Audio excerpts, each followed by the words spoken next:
Muito bem, caro aluno, então eu vou iniciar esse bloco com vocês falando quais são, então, os impostos que os estados podem instituir.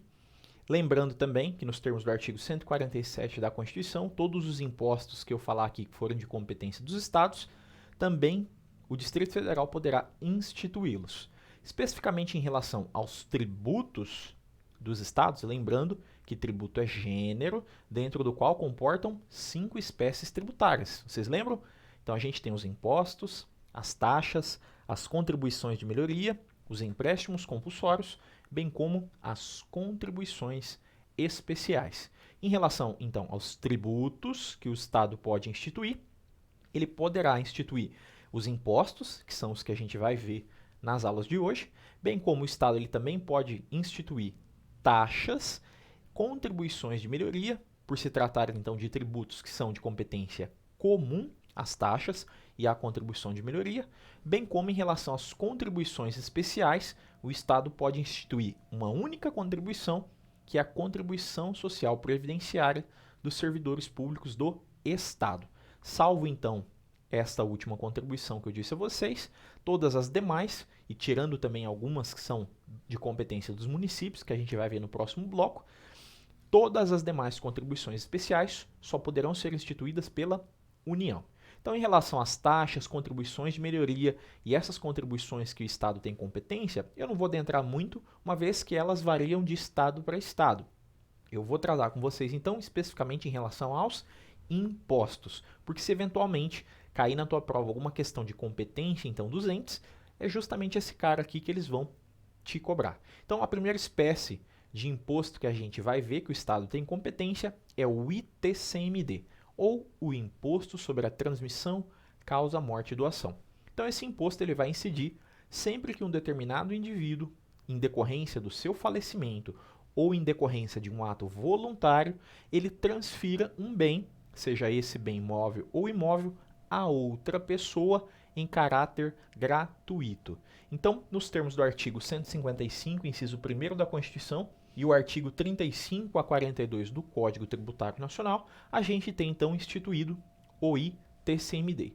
A primeira ressalva que eu faço para vocês é que nos termos da Constituição Federal, a gente tem duas figuras separadas, que é o ITCMD e o ITBI. Então são dois tributos trazidos pela Constituição de forma separada. O ITCMD no artigo 155, de competência dos estados, e o ITBI, no artigo 156, de competência dos municípios. Por que eu estou fazendo essa ressalva? Porque o Código Tributário Nacional, ele traz esses dois tributos, o ITCMD e o ITBI, nos mesmos artigos. Então, quando a gente for ver lá o ITBI em relação aos tributos de competência do município, a gente vai ver que os fundamentos do Código Tributário Nacional são os mesmos. E por que isso acontece? Porque quando o Código Tributário Nacional entrou em vigor, em 1966, a Constituição na época era de 1946. Então, por esta razão que o CTN ele traz esses dois tributos de forma conjunta. Mas você só precisa saber que com a Constituição de 88, as disposições do CTN não foram revogadas e eles trabalham juntamente com a Constituição, especificando quais são então as características destes dois tributos. Muito bem.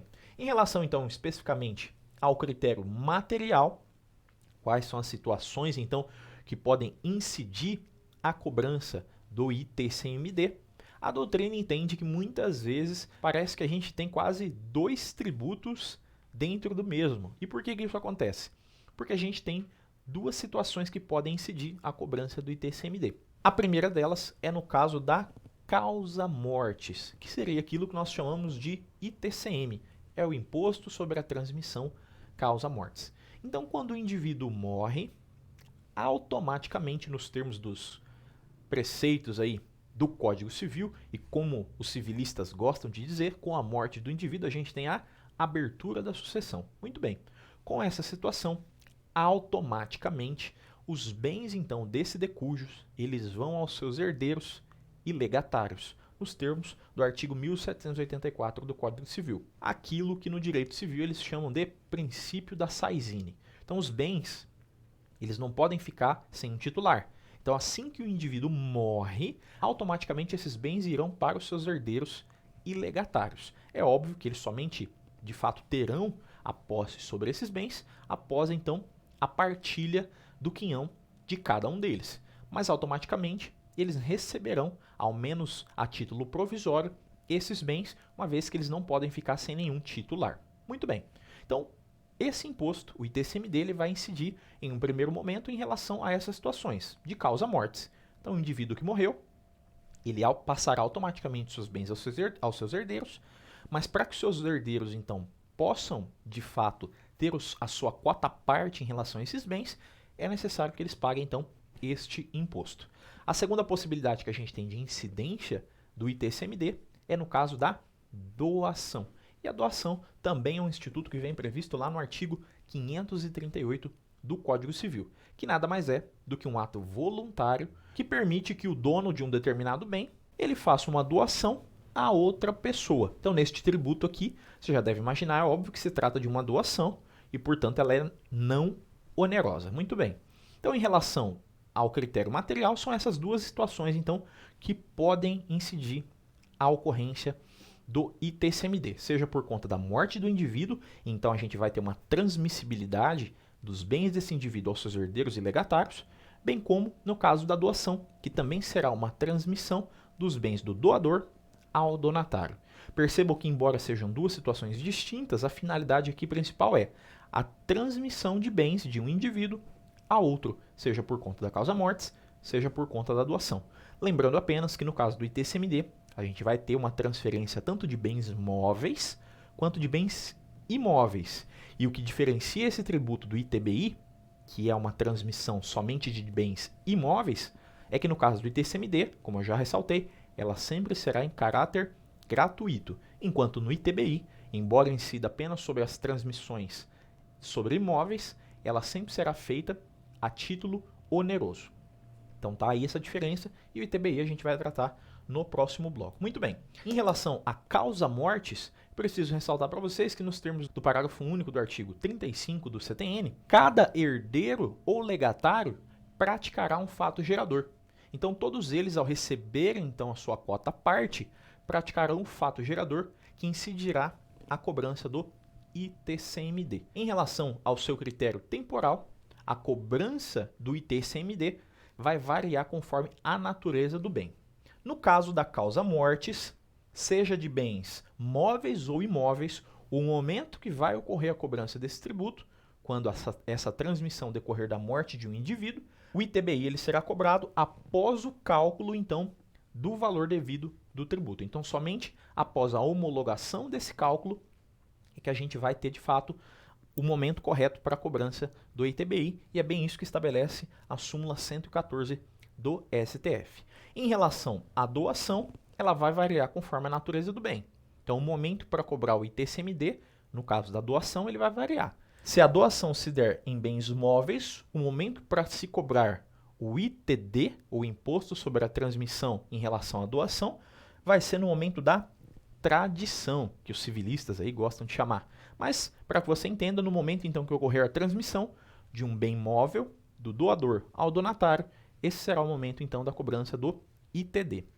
Muito bem. Em relação aos bens imóveis, no caso da doação, aí aqui, para que a gente possa então exigir o pagamento do ITCMD, é necessário que essa transferência ela seja registrada no cartório de imóveis competente. Então, somente com o registro é que a gente vai ter a confirmação da transferência de titularidade de um indivíduo ao outro. Então, é nesse momento, nos termos do artigo 1227, que pode ser exigido, então, o pagamento do ITD. Muito bem. Em relação ao seu critério espacial, qual é o local, então, que tem competência para cobrar esse tributo, qual estado, então, que é competente, ele também vai variar conforme a natureza do bem. No caso dos bens móveis, se eles decorrerem da causa mortis, bens móveis, se eles decorrerem da causa mortis, o estado que tem competência para cobrar o ITCMD será o estado, então, onde está se processando o inventário.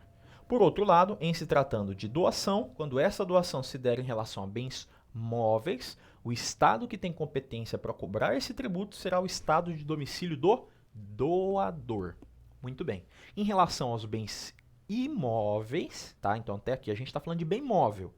Então, em relação aos bens imóveis, seja ele decorrente de causa-mortes ou então decorrente de doação, o Estado que tem competência para cobrar o ITCMD nos casos de doação ou causa-morte de bens imóveis será o Estado, então, de situação do bem. Se forem vários bens, Renan, a pessoa tem vários imóveis aí espalhados pelo Brasil.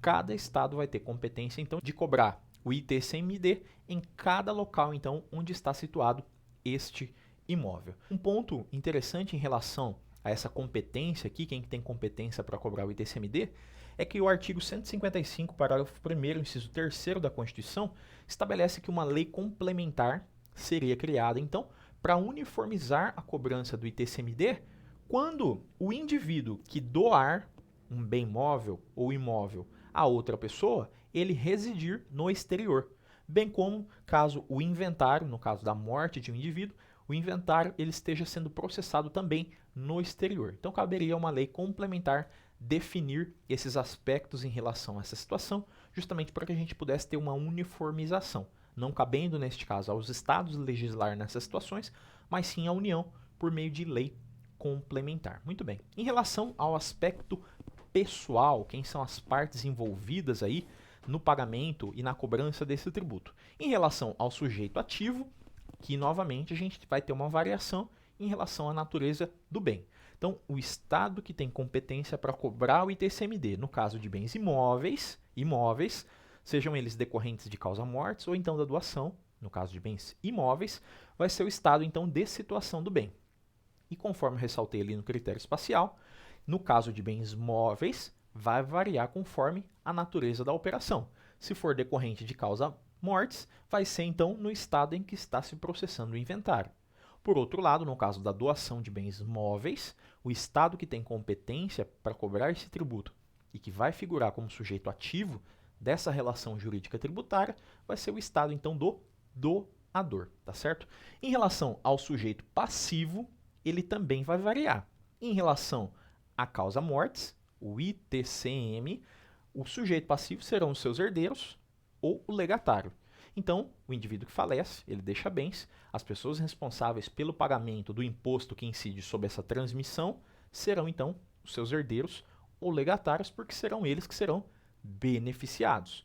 Já em relação à doação, o sujeito passivo, nos termos do artigo 42 do Código Tributário Nacional, caberá, então, a cada Estado especificar quem será o sujeito passivo. Apenas com uma ressalva. Existe um negócio chamado renúncia abdicativa. Então, quando um determinado herdeiro, no caso da causa-mortes, por exemplo, ele de pronto, ele já informa que ele abdica da sua quota-parte, sem que tenha havido qualquer procedimento de início desse inventário, neste caso, ele está abdicando da sua parte em favor do monte mor, em favor dos demais, em um conjunto de beneficiários. Neste caso, ele não está indicando uma pessoa em específico. Sendo assim, como esse herdeiro está abdicando em favor do monte mor, em favor de todos os demais, a gente não vai ter aqui, neste caso, a cobrança do ITCMD, porque a gente não teve, de fato, a transmissibilidade. Ele se renunciou a receber.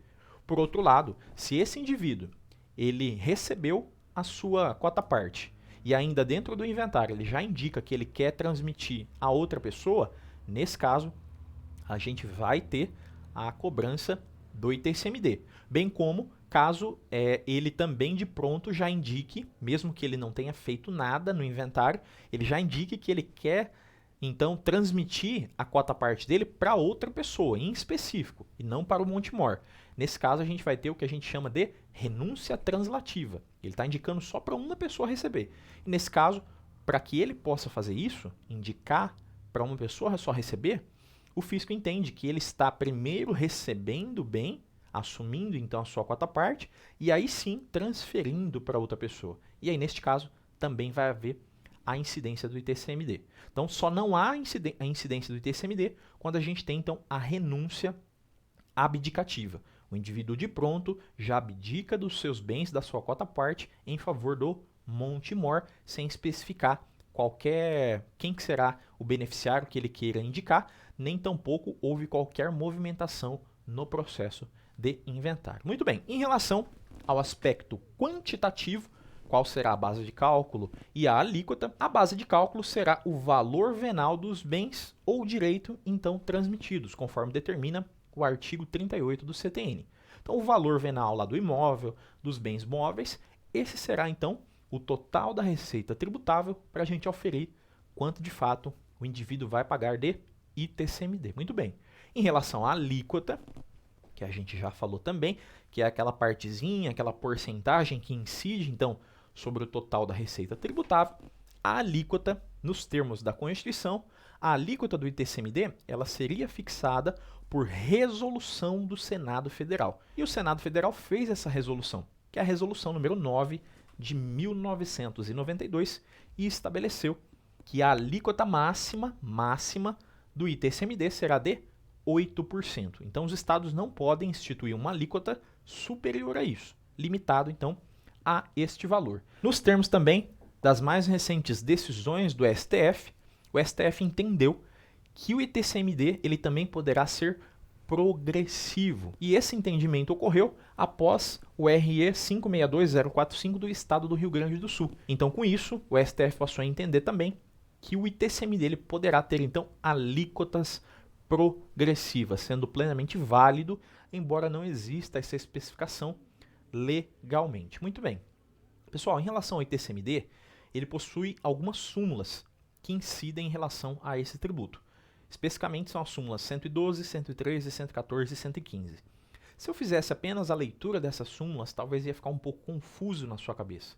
Então eu vou te dar um exemplo aqui de um caso prático do dia a dia, talvez que ocorra, para que você entenda onde cada uma dessas súmulas vai incidir. Muito bem. Então digamos que um determinado indivíduo, ele morreu em 2014. Então ele morreu, com a morte, a gente sabe, ocorre a abertura da sucessão. Muito bem. Ele morreu em 2014 e na época, no estado onde esse indivíduo morreu, a alíquota do ITCMD era de 3%. E o patrimônio que esse indivíduo tinha era de 400 mil. Muito bem. Após um tempo que o inventário foi aberto, então, ocorreu a avaliação desses bens. Então, a avaliação dos bens do indivíduo se deu em 2018. Só que com a avaliação, foi constatado que a legislação na época estabelecia que seria de 6% a alíquota do ITBI. Muito bem. E nessa época, com a avaliação, foi apurado que o seu patrimônio passou a ser de 500 mil reais. O patrimônio, então, do Decujus, ele valorizou. Muito bem. E agora, em 2019, a gente teve o fim do inventário e a partilha para cada herdeiro. E aí, então, será especificado quanto que vai ter que pagar de tributo. Só que acontece que agora, em 2019, com a partilha e com a eventual obrigação de pagar, a alíquota desse mesmo estado passou a ser de 7%. E o patrimônio do sujeito passivo passou a ser de 600 mil reais. O que a gente faz, minha gente, numa situação dessa aqui? Cobra qual alíquota? Qual que é a base de cálculo que a gente vai estabelecer? É para isso, então, que a gente tem as súmulas. Então, vamos lá para cada uma delas. Nos termos da súmula 112 do STF, a legislação que será observada para se apurar qual que é a alíquota, então, neste caso aqui, será a legislação vigente na época da abertura da sucessão, nos termos da súmula 112. Então, neste caso, a alíquota ela vai ser apurada conforme a data da morte do indivíduo. Então, na data da morte do indivíduo, a alíquota era de 3%. Então, é essa alíquota que a gente vai ter neste caso. E o montante, então, qual que é a base de cálculo para a gente apurar?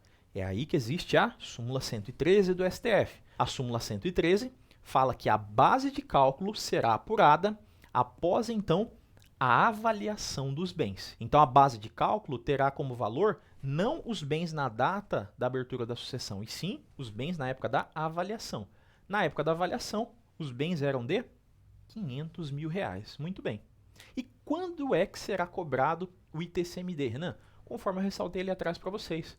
O fato gerador do ITCMD, ele já ocorreu, mas a sua cobrança somente poderá ser exigida com o final do inventário e a partilha de bens. E é isso que estabelece, então, a súmula 114 do STF. Então, percebam, pessoal, que há essa diferenciação. A legislação aplicável em relação à alíquota será da época da abertura da sucessão. A base de cálculo será definida pelo valor dos bens na época da avaliação. Em relação à cobrança do ITCMD, ele vai ser com o fim do inventário. Percebam então? E para finalizar, tem a súmula 115 também, que estabelece que os honorários advocatícios não integram a base de cálculo para apuração desse tributo. E agora, em relação às características gerais, o ITCMD possui uma natureza fiscal, meramente arrecadatória, ele é um tributo direto, que não comporta o repasse do encargo financeiro, respeita as duas anterioridades, tanto anual quanto nonagesimal, e o lançamento será por regra, por declaração, mas alguns estados utilizam do lançamento por homologação.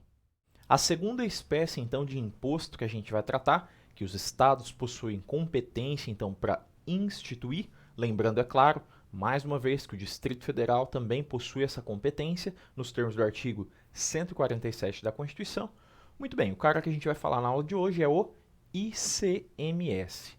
Então, nos termos do artigo 155, inciso 2º da Constituição Federal, bem como nos termos da Lei Complementar número 87 de 96, também chamada de Lei Candir, e assim como, conforme a Lei Complementar 24 de 1975, o ICMS, o Imposto sobre a Circulação de Mercadorias, Bens e Serviços, é um dos tributos mais complexos do nosso sistema tributário, se não o mais complexo deles, uma vez que a própria Constituição deu tanta importância para esse imposto que a própria Constituição faz diversas especificações a respeito daquilo então que será aplicado de forma geral a este imposto. O ICMS é a maior fonte de arrecadação tanto dos estados quanto do Distrito Federal e talvez está aí um dos motivos da sua importância. Na aula de hoje a gente vai falar de algumas características especiais em relação a ele, mas algumas coisas serão faladas de forma genérica, pessoal. Porque se a gente adentrasse para falar cada ponto em relação ao ICMS, a gente teria que falar da legislação de cada estado. E uma vez que esse tributo ele é instituído, muitas das suas alíquotas ou benefícios por meio do CONFAS, o convênio estabelecido entre os entes federados, a gente então teria muitas discussões que se eu talvez passasse para você nessa aula, até o momento da realização da sua prova, às vezes poderiam ser alterados. Então eu vou te passar noções gerais a respeito do ICMS, para que você entenda então quais são as causas que podem incidir a cobrança desse tributo, bem como quais são as suas peculiaridades. Muito bem, em relação ao critério material, de antemão, eu já preciso te adiantar que para que ocorra a incidência do ICMS, a gente não pode exigir esse tributo no caso das doações, bem como no caso do contrato de mútuo, nem como no caso de comodato, nos termos lá da súmula 573 do STF. Então, só lembrando, o comodato é o empréstimo gratuito de coisa infungível. Então, o indivíduo que empresta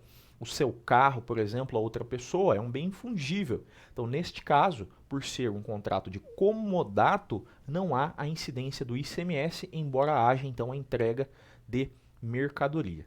Então, muita gente acha que o ICMS ele incide apenas sobre a circulação de mercadorias. Então, é o transporte, muitas vezes, de uma coisa móvel, de uma pessoa A para uma pessoa B, que incide o ICMS. Muita gente acha que é só isso, quando na verdade não, pessoal. O ICMS ele possui várias espécies de fato gerador. Então, diversas situações podem incidir a cobrança desse tributo. Eu vou falar aqui das 5 principais, mas existem outras que, para efeito de prova da OAB, a chance delas caírem são muito menor, uma vez que a própria Constituição é genérica em relação a essas situações. Quem especifica mais quais são, então, as situações que incidem a cobrança do ICMS é a Lei nº 87 de 1996, a Lei Candir. Então, o primeiro fato gerador que incide a cobrança do ICMS é nas operações de circulação de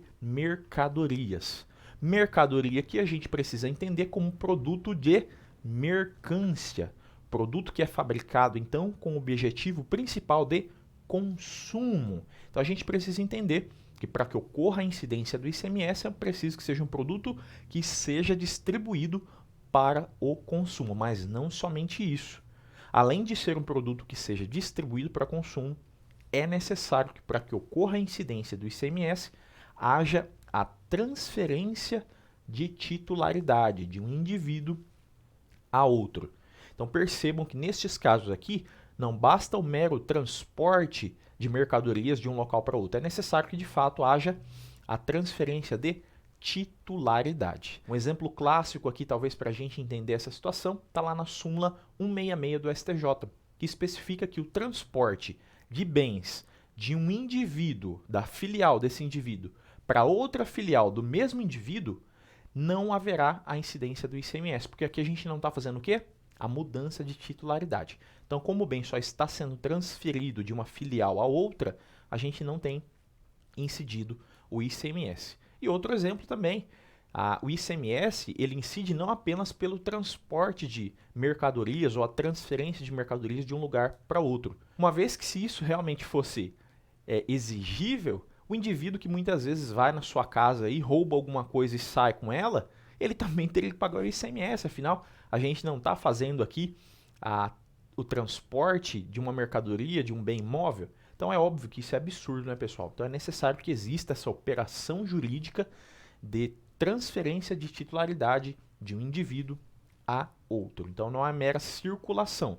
É necessário que haja essa operação jurídica lícita de transferência de um indivíduo, do bem de um indivíduo para outro. A segunda espécie de fato gerador que pode ocasionar a incidência do ICMS é no caso do transporte interestadual e intermunicipal.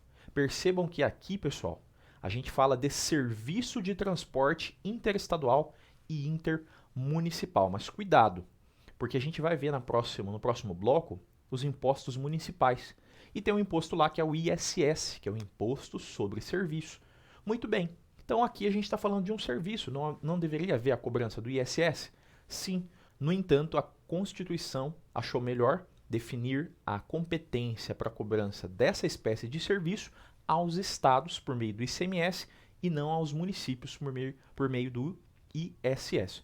Mas uma ressalva também, caso seja um serviço de transporte intramunicipal, dentro do município, a gente aí sim poderá cobrar o ISS, uma vez que não está previsto a cobrança do ICMS nestes casos. A terceira espécie também de serviço que incide o ICMS é no caso dos serviços de comunicação, quando a gente tem um receptor, bem como um emissor de um sinal e há uma mensagem, então, a ser transmitida. Eu posso dar exemplo aqui, como, por exemplo, a telefonia, serviço de telefonia, serviço de TV a cabo, são espécies, então, de serviços de comunicação. Apenas uma ressalva também. Há duas súmulas importantes em relação à incidência do ICMS nesses serviços. A primeira é a súmula 254 do STJ, que determina que não incide o ICMS nos provedores de acesso à internet. Então, o indivíduo acessar por meio de provedores à internet, não haverá a incidência do ICMS. A segunda súmula em relação a esse sentido é a súmula 350 do STJ, que determina que o mero serviço de habilitação de telefonia celular também não há a incidência do ICMS, porque aqui a gente não tem, então, uma mensagem sendo enviada, mas apenas a habilitação, então, desse serviço de telefonia. A quarta espécie de situação que a gente tem que pode incidir a ocorrência, a cobrança do ICMS, é no caso da importação de bens, seja o contribuinte habitual ou não. Então, seja uma pessoa jurídica importadora, ou seja uma pessoa física que compra um produto lá da China, ela ainda assim deverá pagar esse ICMS em relação à importação. E por que isso ocorre? Para que mercadorias externas, vindas de fora, cheguem aqui no Brasil com uma onerosidade maior. E isso, o intuito disso é fazer com que o produto brasileiro, então, seja mais competitivo. Então, por mais que os produtos, às vezes, externos sejam mais baratos, com a incidência desse aqui, entre outros tributos, como a gente viu, o imposto de importação, por exemplo, a finalidade é fazer isso, aumentar o preço dos produtos externos para muitas vezes fazer com que o produto interno seja mais competitivo e aumente assim o seu consumo. Mas em relação a isso, há uma ressalva muito importante, que muitos doutrinadores entendem que aqui a gente tem um caso de bitributação, que é aquela situação quando dois entes federados estão cobrando o mesmo sujeito passivo pelo mesmo fato gerador. Então, neste caso, o mesmo fato gerador, importar bens do exterior, estaria incidindo dois tributos, que é o imposto de importação, bem como o ICMS exportação. Mas o STF entendeu que isso aqui é plenamente válido, a cobrança desses dois impostos e determinou, conforme a súmula vinculante número 48, que este caso de bitributação, então, é plenamente válido. Lembrando que a diferença entre bitributação e bis in idem, a bitributação ela é um instituto plenamente lícito e o bis in idem é quando a gente tem o mesmo ente federado cobrando dois tributos diferentes do mesmo sujeito passivo. Então, este caso de bis in idem, ele é completamente vedado pelo ordenamento jurídico brasileiro. Por fim, a última espécie, então, de causa que incide a cobrança do ICMS é no caso de energia elétrica, no fornecimento de energia elétrica, bem como de transporte de combustível, que é o ICMS energia elétrica e o ICMS combustível, nos termos do parágrafo 3º do artigo 155 da Constituição, e conforme determina a súmula 391 do STJ, em relação à energia elétrica, ela vai incidir o ICMS pela energia de fato consumida e não por aquela colocada à disposição do contribuinte. Muito bem, em relação ao critério temporal, que nada mais é o momento que a gente vai apurar, quando é que vai ocorrer, então, qualquer um desses fatos geradores, eles também variarão conforme a operação que está sendo praticada. No caso das operações de circulação de mercadorias, o fato gerador ocorrerá com a saída da mercadoria do estabelecimento do fornecedor. No caso, então, da prestação de serviços, seja de serviços de transporte interestadual, intermunicipal ou de comunicação, será no início da prestação do serviço. Por fim, no caso da importação de bens, será no momento da ocorrência do fato gerador, que se dá com a entrada da mercadoria ou então com desembaraço aduaneiro. Muito bem. Então, em relação ao critério temporal, ele variará conforme a natureza da operação. Como a gente tem várias operações, o critério temporal, o momento que vai ocorrer a incidência desse tributo, também variará de um para outro. Em relação ao seu critério espacial, qual que é o estado, então, que tem competência para cobrar este tributo, por óbvio, também a gente vai ter uma variação aqui, uma vez que vai depender de qual operação incidirá sobre esse tributo. Pessoal, isso aqui, a dificuldade talvez em entender o ICMS se dá justamente por isso, porque como a gente tem várias operações, os momentos que haverá a cobrança desse tributo serão diferentes, o ente federado que tem competência para cobrar ele também será muitas vezes diferente, então por isso que é um tributo tão complexo, porque a gente tem muitas nuances aqui que variam de operação para operação. Mas de toda forma, vamos ver pelo menos os aspectos gerais aqui, para que se eventualmente cair uma questão sobre ICMS na tua prova, você não tenha grandes dificuldades, uma vez que em termos de provas da OAB, a chance dele te cobrar algo muito mais aprofundado em relação ao ICMS é muito pequena. Geralmente eles cobram isso em concursos da área fiscal, como auditores, ou então o próprio fiscal da Receita Estadual, da Receita Federal, mas nesses casos, em se tratando de prova da OAB, a recorrência da OAB nesse sentido de cobrança do ICMS é mais voltado para aspectos técnicos e básicos. Mas vamos lá, em relação ao critério espacial, qual que é o ente que tem competência, ele vai variar. No caso das operações de circulação de mercadorias, será o estado, então, onde está localizado o estabelecimento que praticou o fato gerador. Então, se a mercadoria sai do estado de São Paulo e vai para o estado do Paraná, e essa empresa, então, que fez o transporte desse bem de São Paulo para o Paraná está em São Paulo, é o estado de São Paulo, então, que tem competência para cobrar o ICMS.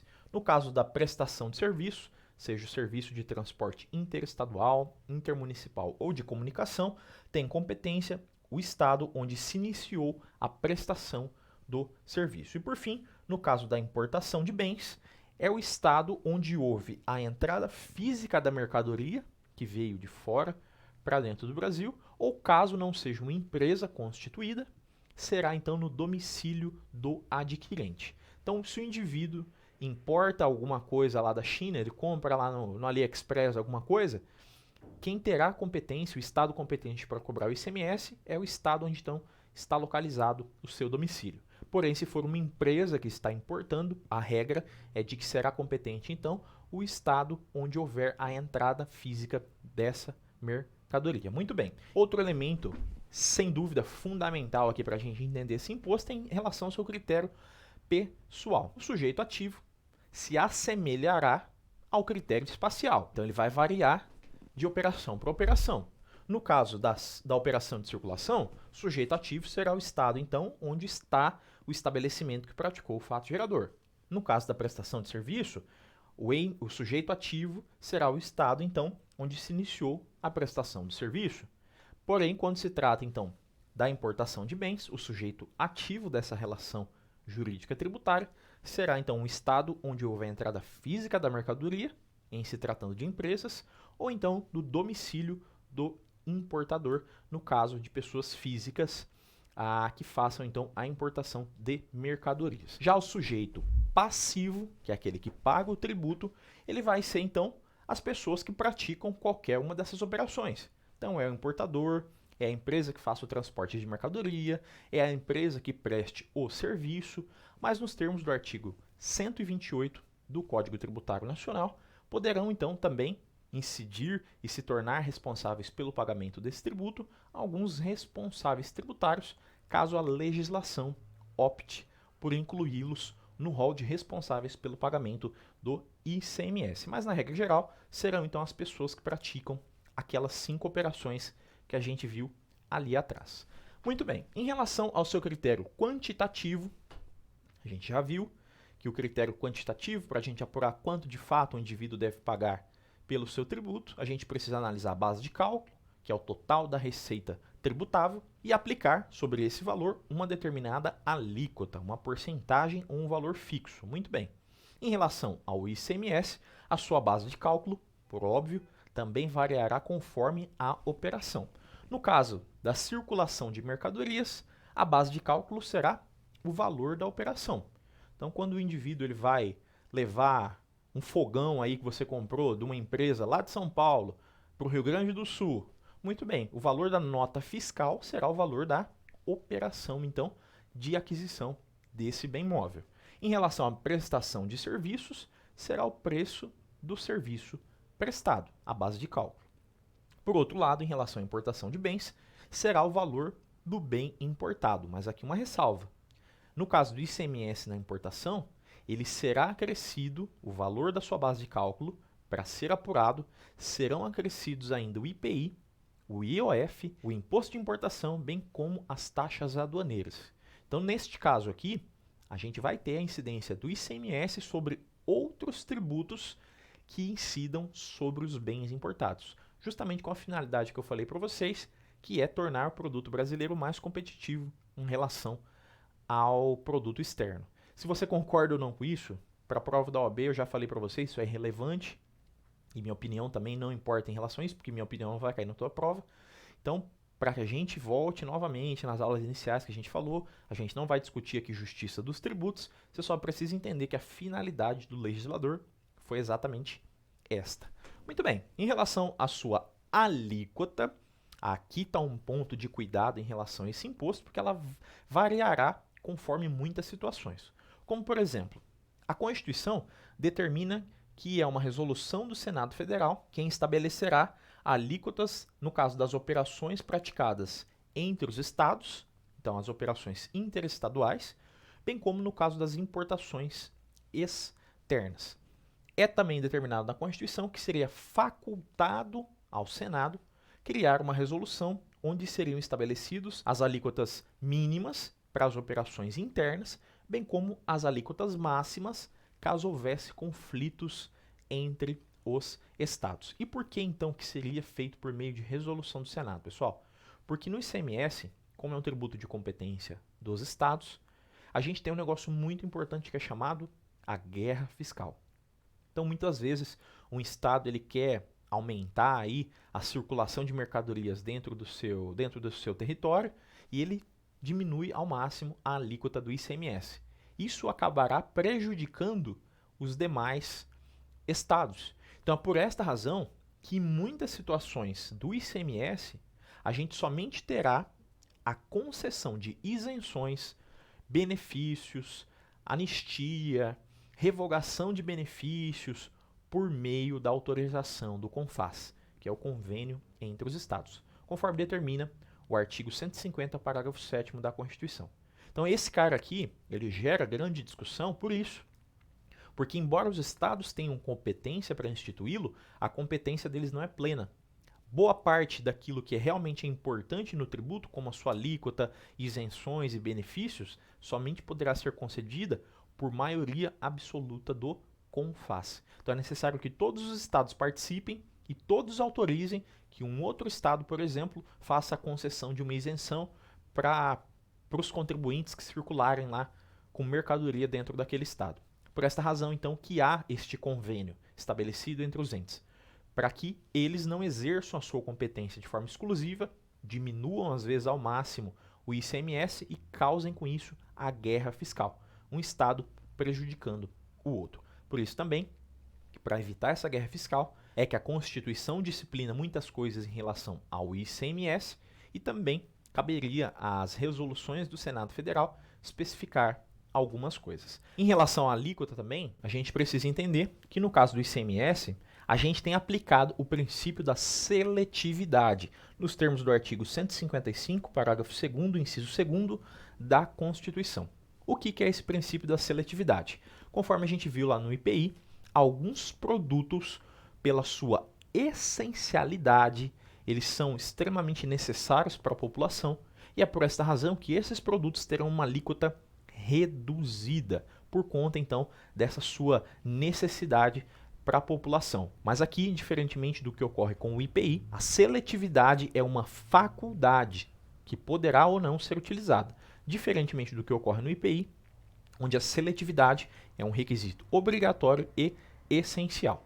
Outro princípio que a gente aplica também ao ICMS quando a gente fala da alíquota é em relação à sua não cumulatividade. Eu vou chamar a sua atenção para isso aqui. O princípio da não cumulatividade está lá no artigo 155, parágrafo 2º, inciso 1º da Constituição. A gente já viu meio por cima isso aqui quando a gente falou de responsabilidade tributária, ou melhor, a responsabilidade por substituição para frente, subsequente. Então, nos termos do Código Tributário Nacional, outro indivíduo poderia se tornar o responsável tributário, mesmo não tendo praticado o fato gerador. O que isso significa? Que indivíduos que estejam na próxima cadeia de consumo aproveitarão os créditos em relação às cadeias anteriores. Então, pela não cumulatividade, é exatamente isso.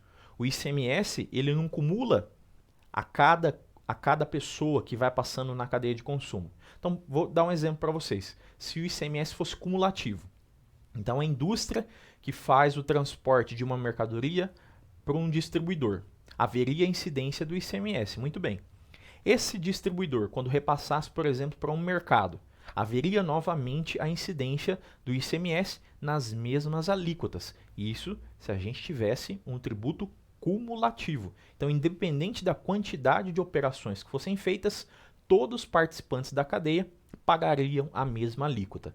No ICMS a gente não tem isso aqui. Então, por isso que eu falo que é importante para você entender, porque isso aqui é algo bem importante e que boa parte das pessoas não entendem como é que funciona. Eu vou te mostrar que é algo bem tranquilo.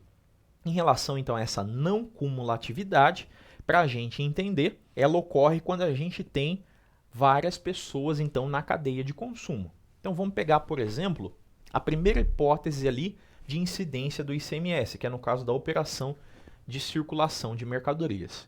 Então, digamos que uma determinada indústria, no estado aí de Minas Gerais, ele produziu um fogão. Muito bem. Então, essa indústria produziu o fogão, e aí essa indústria ela vai despachar esse fogão para uma determinada central de distribuição no estado daí de Santa Catarina, vamos supor. Então, muito bem. Então, a mercadoria ela vai transitar do estado de Minas Gerais para o estado de Santa Catarina. Muito bem, então a gente vai ter uma circulação de mercadorias aí, que vai haver então a incidência do ICMS. Muito bem, então o primeiro da cadeia, dessa cadeia então de circulação dessa mercadoria vai ser a indústria. Digamos que essa indústria ela vai repassar então para o segundo da cadeia, que é a distribuidora, esse fogão ao preço de R$100, um valor hipotético.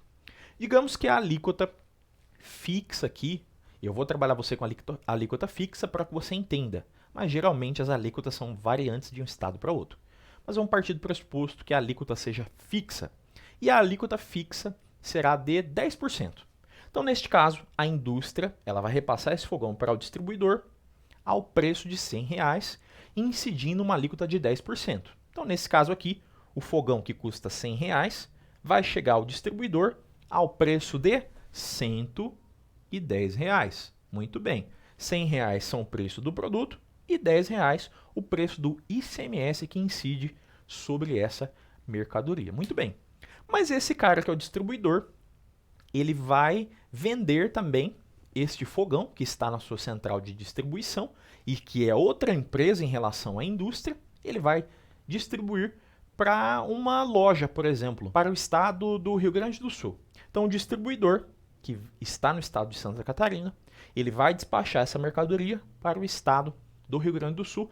E então, esse local que vai receber essa mercadoria lá é o terceiro da cadeia de consumo. Então, perceba que a gente tem essa transferência aqui de titularidade de um indivíduo para outro, várias pessoas na cadeia de circulação desse bem. Então, quando esse indivíduo ele recebeu o produto a R$100, havia a incidência também do ICMS a R$10, e esse ICMS de R$10, que são 10% sobre o valor da venda, foi pago então pela indústria. O que esse distribuidor faz? Ele abre então um negócio chamado conta crédito, que é uma espécie de informação indicando que o anterior da cadeia de consumo já havia pagado R$10 de ICMS. Muito bem. Quando esse cara aqui, o distribuidor, ele vai vender então a sua mercadoria para o próximo da cadeia, o terceiro aqui na relação de consumo, o mercado, a loja, o que ele faz? Ele vai ter um pouquinho de lucro, ele quer um pouquinho de lucro. Então ele vende o produto que para ele já custa R$110, ele vende a R$150, lucrando aí por volta de R$40 em relação ao preço que ele comprou e ao preço da venda. Se a gente tivesse um tributo cumulativo, o que ia acontecer? Haveria incidência desses 10% de ICMS, nesse exemplo que eu dei, novamente sobre esses 150, uma vez que aqui a gente teria novamente uma transferência de titularidade. E se fosse assim, nesse caso ele teria que pagar mais R$15 de ICMS, afinal seriam 10% do valor de 150. E aí que está o pulo do gato. Como o primeiro da cadeia de consumo ele já tinha pagado R$10 de ICMS, o cara do meio aqui então, esse distribuidor, ele abriu aquela conta crédito, informando então que o anterior da cadeia pagou os R$10 de ICMS. Com isso então, quando ele for transmitir esse bem ao terceiro da cadeia, ele não vai pagar novamente o total do ICMS, os 10%, e sim somente a diferença. Então, neste caso, como o produto é R$150 e 10% de R$150, que seriam então a alíquota desse imposto, seriam R$15 de ICMS.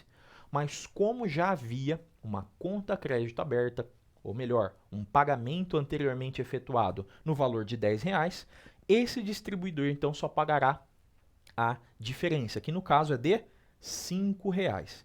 Então, neste caso, nesse exemplo que eu dei aqui, a indústria pagaria os R$10 pelo bem então que ela transmitiu ao distribuidor, que era R$100, e o distribuidor então ele somente vai pagar a diferença então em relação aos bens que ele adquiriu e aos bens que ele transferiu. Então, essa aqui é a situação que ocorre com o ICMS. E por isso que, diferentemente dos outros, ele é o quê? Um tributo indireto, uma vez então que ele comporta o repasse do encargo financeiro a outro sujeito que não praticou o fato gerador. Para a gente finalizar em relação a esse imposto, vamos lá para suas características gerais. E a principal delas é que ele é um imposto que possui imunidades específicas em relação a algumas situações, nos termos do artigo 155, parágrafo 2º, inciso 10º da Constituição Federal. Então, existem algumas situações onde não vai haver a cobrança do ICMS. E quais situações são essas? A primeira é no caso das operações destinadas ao exterior. Então, olha aqui a sacada. Nas operações que têm origem do exterior e venham do exterior para o Brasil, haverá a incidência do ICMS ao exterior, justamente para tornar o produto exterior mais caro que o produto brasileiro. Mas os produtos brasileiros que se destinem ao mercado exterior, esses não terão incidência do ICMS, justamente com a finalidade, então, de tornar eles mais competitivos. Outra situação que não incide o ICMS é no caso, então, da circulação de petróleo, energia elétrica, gases ou óleos de um ente a outro. Então, se a gente tiver a transferência e a circulação desses bens aqui de um ente federado a outro, também não haverá a incidência do ICMS. Bem como não há incidência do ICMS no caso de ouro como ativo financeiro, que é aquilo que a gente chama de ouro papel, nós vimos lá quando falamos do IOF, e não aquele ouro físico, bem como nos serviços de comunicação, áudios sonoros ou então vídeos sonoros, desde que eles sejam gratuitos e livres. Então isso aqui é aplicado, por exemplo, às emissoras de televisão de canal aberto, não sendo, por óbvio, uma imunidade que beneficia as emissoras de TV a cabo, uma vez que o serviço delas não é gratuito. Para a gente finalizar, eu preciso falar para vocês que, por regra, o ICMS é um tributo que se utiliza do lançamento por homologação. Ainda a finalidade dele é meramente fiscal, ou seja, arrecadatória, mas quando a gente utiliza a seletividade, ele tem aqui características então de extra fiscalidade. É um imposto que respeita as duas anterioridades, tanto anual quanto a nonagesimal, salvo no caso do ICMS combustíveis, que eu já falei com vocês, é uma exceção à anterioridade anual, então se aplica a ele somente a anterioridade nonagesimal, caso haja então uma redução ou um restabelecimento na alíquota, conforme eu falei lá quando nós falamos de exceção ao princípio da anterioridade. Neste caso, então, é uma exceção ao princípio da anterioridade anual, respeitando apenas a anterioridade nonagesimal. E agora sim, para finalizar, nos termos do artigo 158, inciso 4º da Constituição Federal, as receitas arrecadadas, então, com o ICMS, 25% delas ficarão com os municípios. Então, daí um imposto muito importante para a gente entender. A recorrência disso aqui em provas não é tão grande, mas de toda forma a gente precisa compreender ao menos algumas características básicas para que a gente compreenda melhor esse tributo que é tão complexo e tão importante aí para o sistema tributário nacional. Muito bem, então o último imposto aí que a gente vai ver que os estados poderão então instituir é o IPVA. A primeira coisa que eu preciso já ressaltar para vocês é que o IPVA ele possui apenas previsão na Constituição Federal, nos termos do artigo 155, inciso 3º da Constituição. E por que ele não possui previsão no Código Tributário Nacional? Você pode abrir o teu vade-mecum aí, você não vai encontrar nada em relação ao IPVA.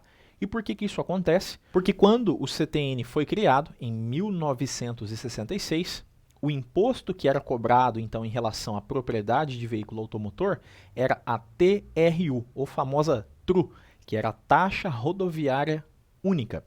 Essa taxa vigorou até o ano de 1985, quando a Emenda Constitucional número 27 alterou, então, tirou esse imposto, tirou a exigência desse imposto e passou, então, a exigir a cobrança do IPVA. Então, a gente tem a previsão dele somente na Constituição e a própria Constituição ressalta, no artigo 146, inciso 3º, a linha A, que caberia uma lei complementar, então, trazer algumas características gerais em relação ao IPVA. No entanto, essa lei complementar ela não foi criada. E nos termos, então, do artigo 24, parágrafo 3º da Constituição, quando a gente não tiver uma lei geral de procedência da União, uma lei complementar, por exemplo, estabelecendo características gerais, os estados eles poderão exercer a sua competência de forma plena. Então, os estados eles podem decidir sobre tudo em relação ao IPVA. Qual que é o momento que ocorre o fato gerador, quem são os sujeitos passivos, quais são as alíquotas a serem estabelecidas, bem como qual será analisada a base de cálculo. Então, por essa ausência de normatização da União, é que a gente tem, então, a competência plena dos entes federados para legislarem sobre o IPVA. Muito bem. Então, quando a gente fala em critério material, para que haja incidência do IPVA, é necessário que o indivíduo seja proprietário de um veículo automotor. Mas o que a gente pode identificar como um veículo automotor? Pela doutrina, veículo automotor é aquele veículo que possui uma força motriz que faz com que ele possa se locomover sozinho no sentido de que é necessário apenas a sua própria força, com combustível, é claro, para que ele possa se locomover, não sendo necessário nenhuma força motriz externa. Muito bem, então essa é a definição de veículo automotor. Mas por essa definição, vocês não concordam que se enquadraria aqui veículos, ônibus, caminhões, motos, barcos e aeronaves. Todos eles são veículos automotores que possuem força motriz para se locomover por si mesmo. Muito bem. Mas o STF entendeu que como o IPVA ele foi uma substituição à TRU, a taxa rodoviária única, o imposto que se cobrava antes era pela circulação desses veículos automotores pelas rodovias e demais estradas brasileiras. Então não faria sentido agora a gente ter um imposto que cobrasse também os barcos e aeronaves. Por quê? Porque o IPVA ele foi uma substituição a essa TRU. E por esta razão, como aquele tributo não cobrava embarcações e aeronaves, a gente passou a entender também por meio da especificação do STF que não haverá também a cobrança de IPVA em relação à propriedade de embarcações e aeronaves. E é por isso que a gente não tem, então, a cobrança desse imposto em relação a esses bens, embora eles sejam veículos automotores. Muito bem. Em relação ao critério temporal, quando é que ocorre o fato gerador, então, a gente vai ter 3 momentos distintos em relação ao IPVA. O primeiro deles é no caso de veículos usados, que determina a legislação que o fato gerador, no caso de veículos usados, ele vai ocorrer no dia 1º de janeiro. Eu vou falar com isso com vocês também quando a gente for falar de IPTU, que é a mesma coisa que acontece no IPTU, acontece no IPVA em relação a isso. Porque no caso de veículos usados, o indivíduo, em tese, ele é o dono do bem o ano inteiro, mas é escolhido pela doutrina um único dia para que ele, então, naquele dia, se ele praticar o fato gerador, ele, então, deverá pagar o IPVA. E o dia escolhido aqui pela legislação foi o dia 1º de janeiro. Então, o indivíduo que no dia 1º de janeiro ele seja o proprietário de um veículo automotor, é ele, então, que será o responsável pelo pagamento do tributo, no caso de veículos usados. No caso de veículos novos, será, então, ocorrerá o fato gerador na data da aquisição do bem. Então, veículos usados, 1º de janeiro. Veículos novos, 0 km, acabou de sair da concessionária. O momento, então, para se pagar o IPVA é justamente, então, na data da aquisição do bem. Por outro lado, no caso de veículos importados que provenham, então, do exterior para o mercado nacional, em razão de uma importação, será considerado, então, ocorrido o fato gerador na data do desembaraço aduaneiro. Então, é nessa data, então, que haverá a ocorrência do fato gerador e que nascerá a obrigação do indivíduo que importou esse veículo pagar o IPVA, não importando aqui, no caso da importação, se esse veículo é novo ou usado. Em relação ao critério espacial, ou seja, qual que é o estado que tem competência, então, para cobrar esse imposto, a gente tem definido pela legislação que o estado competente para cobrar o IPVA será o estado onde o veículo está registrado. E é isso também que especifica o Código de Trânsito Brasileiro. Em relação ao aspecto pessoal, quais são as partes, então, que configuram a relação jurídica tributária para cobrança e pagamento desse imposto? Em relação ao sujeito ativo, se assemelhará ao critério espacial, ou seja, será o estado, então, onde esse veículo esteja licenciado. Já o sujeito passivo será o proprietário do veículo ou então aquele indivíduo que está adquirindo ele, o adquirente. Então, nesses casos aqui, o adquirente de um veículo, ele também poderá ser responsável pelo pagamento do IPVA, nos termos do artigo 131 do Código Tributário Nacional e conforme a gente já viu quando nós falamos na aula de responsabilidade. Muito bem.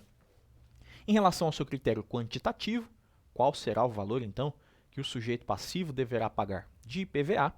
Em relação à sua base de cálculo, será o valor venal do veículo ou o seu preço de mercado. Então, é estabelecido aí em cada estado um valor para cada veículo, com base em uma tabela, então, emitida pelo próprio estado. Em relação à sua alíquota, a alíquota do IPVA, nos termos da Constituição, seria definido a sua alíquota mínima por meio de uma resolução do Senado Federal. Percebam aqui uma diferença. Quando eu falei do ITCMD, eu falei que caberia a uma resolução do Senado Federal estabelecer a sua alíquota máxima. E aqui a Constituição determina que caberá à resolução do Senado Federal estabelecer a sua alíquota mínima. Sendo assim, os estados não possuem limitação em relação ao valor máximo que eles podem estabelecer, então, de IPVA. O que isso significa? Significa que o estado, então, ele pode estabelecer o IPVA que ele achar conveniente. Mas é óbvio, a maioria dos estados não colocam alíquotas muito altas em relação ao IPVA, justamente visando evitar a guerra fiscal e fazer com que o estado, por exemplo, coloque muitas vezes alíquotas muito baixas, só para então atrair os indivíduos para que eles registrem então os veículos naquele estado que possui uma alíquota menor. É oportuno também ressaltar que a maioria dos estados concedem isenções ao IPVA para veículos que estejam acima de uma determinada faixa de ano, como por exemplo Paraná e São Paulo. Veículos com mais de 20 anos de uso possuem isenção em relação ao IPVA, eles não precisam pagar o IPVA. E esse lapso temporal varia de um estado para o outro. Então, em relação às alíquotas, a Constituição estabelece que elas também poderão ser diferenciadas em relação à utilização do veículo, mas perceba, aqui não é uma progressividade, tá, pessoal? Então, a Constituição aqui, ela possibilita que os estados façam uma legislação que estabeleça alíquotas diferenciadas, mas não é progressividade. Então, essa diferenciação de alíquotas poderá se dar em relação à utilização do veículo. Como, por exemplo, veículos utilitários possuem uma alíquota menor em relação a veículos de passeio. Isso é plenamente possível. O que não é possível é a utilização de alíquotas diferenciadas pelos estados em razão da procedência do veículo ou em razão do valor do veículo. Então, isso, nos termos do artigo 152 da Constituição Federal, não poderá ser feito. Então, um determinado estado, ele não pode instituir uma alíquota do IPVA maior para veículos que tenham origem do exterior. Então, não pode ser nesse caso. A diferenciação de alíquotas só pode se dar em relação à natureza do bem. Veículo de passeio, veículo utilitário, mas não em razão do valor. Então, não pode também veículos com valores maiores terem alíquotas maiores, nem em razão da origem, em razão dos veículos que provenham do exterior. Em relação à porcentagem das receitas arrecadadas, o artigo 158, inciso 3º da Constituição, ressalta que 50% das receitas arrecadadas com o IPVA serão destinadas aos municípios onde estão licenciados estes veículos. Então, os municípios também terão metade aí das receitas arrecadadas com o IPVA, mesmo não sendo um tributo de competência deles. A finalidade aqui é fazer com que os municípios possuam receitas maiores para fazer manutenção de estradas, rodovias, bem como de ruas dos seus municípios. Para finalizar, em relação às características gerais, a natureza do IPVA é uma natureza meramente fiscal, ou seja, arrecadatória, mas alguns estados utilizam também o IPVA com natureza extrafiscal. Então, alguns estados eles concedem uma alíquota menor para veículos que não sejam tão poluentes, como, por exemplo, veículos elétricos ou veículos movidos por combustíveis menos degradantes ao meio ambiente. Então, neste caso aqui, os estados que fazem isso utilizam o IPVA com natureza extrafiscal, visando então incentivar os contribuintes para que eles possuam estes automóveis menos poluentes. Em relação à sua espécie, ele é um tributo direto, uma vez que não comporta o repasse do encargo financeiro a outro indivíduo. Ele respeita as duas anterioridades, tanto a anual quanto a nonagesimal, mas quando a gente tiver uma alteração na base de cálculo do IPVA, isso aqui, essa alteração da base de cálculo, vai ser uma exceção à anterioridade nonagesimal, sendo uma exceção, então, à noventena. Então, mesmo que a base de cálculo ela seja alterada no dia 31 de dezembro, no dia 25 de dezembro aí, de um determinado ano, ainda assim, 6 dias depois, no dia 1º de janeiro do exercício financeiro seguinte, já poderá ser exigida, uma vez que a alteração da base de cálculo do IPVA é uma exceção à noventena, observando apenas a anterioridade de exercício. Cuidado com essa situação também. E agora sim, para finalizar, o lançamento, por regra do IPVA, será o lançamento de ofício, nos termos do artigo 142 do CTN. Então, É apenas a administração pública que verificará quem que é o sujeito passivo, qual que é a matéria tributável, qual que é o montante devido e se há ou não a aplicação de penalidades e encaminhará ao sujeito passivo por meio da notificação fiscal de lançamento ou o carnê de pagamento do IPVA, notificando ele então a respeito da sua obrigação. Pessoal, em relação então aos impostos estaduais, foram esses 3 impostos aqui que a gente viu, sem dúvida nenhuma, eles são muito importantes também, então faça aí novamente uma leitura no teu material, resolva alguns exercícios, porque são 3 tributos muito importantes. Vamos partir agora para os últimos impostos que a Constituição determinou como sendo possíveis de cobrança do sujeito passivo, que são os impostos municipais.